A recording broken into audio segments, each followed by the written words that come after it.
थकित को शांति का वचन भाई भगत सिंह के द्वारा दिसंबर 18। उसने रोटी लेकर धन्यवाद किया और उसे तोड़कर उन लोगों को देने लगा। तब उनकी आंखें खुल गईं और उन्होंने उसे पहचान लिया। लूका रचित सुसमाचार 24 अध्याय का 30 और 31 पद।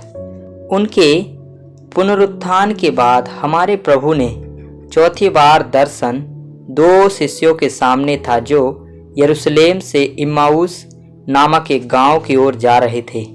वे उन विचित्र बातों पर चर्चा कर रहे थे जो यरूशलेम में घटी थी। उन स्त्रियों ने जो कब्र पर गई थी उन्हें बताया था कि उन्होंने प्रभु के दर्शन किए हैं। स्त्रियों को स्वर्गदूतों ने बताया था कि वह मरे हुओं में से जी उठा है। और जब वे जा रही थी तो प्रभु यीशु मसीह उन दो चेलों के साथ बड़े अधिकार के साथ उन्हें शास्त्रों का अर्थ समझाते हुए बहुत दूर चला गया, परंतु वे उसे पहचान न सके।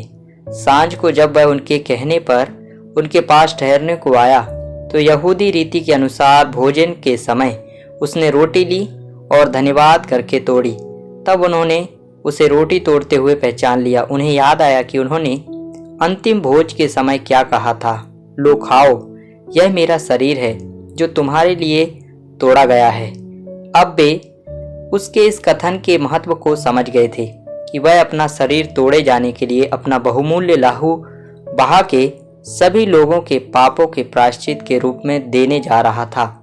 यह केवल उसी तरह है जैसे प्रभु को हमारे पापों के लिए क्रूस पर मरने के लिए और अपने पूरे शरीर को हमारे लिए तोड़े जाने के लिए दे दिया।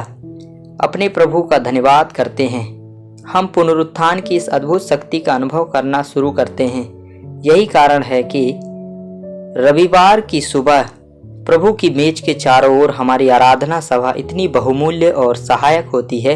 हमने देखा है कि जहाँ भी विश्वासियों ने सीखा है कि रविवार को प्रभु की मेज के चारों ओर उनकी मृत्यु को याद करने के आचरण को स्मारक के लिए और शुद्ध हृदय से उपासना में पर्याप्त समय बिताने के लिए और फिर अपने हृदय को जांचने और चीज़ों को ठीक करने के बाद प्रभु की मेज में भाग लेना सीखा है।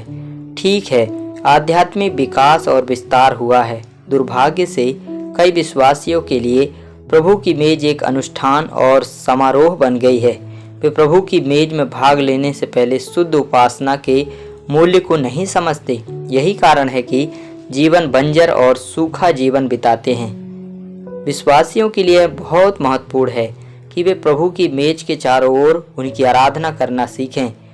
तब उनमें आध्यात्मिक रूप से बहुत तेजी से विकास होगा और वे परमेश्वर के अनुग्रह और ज्ञान में बढ़ेंगे।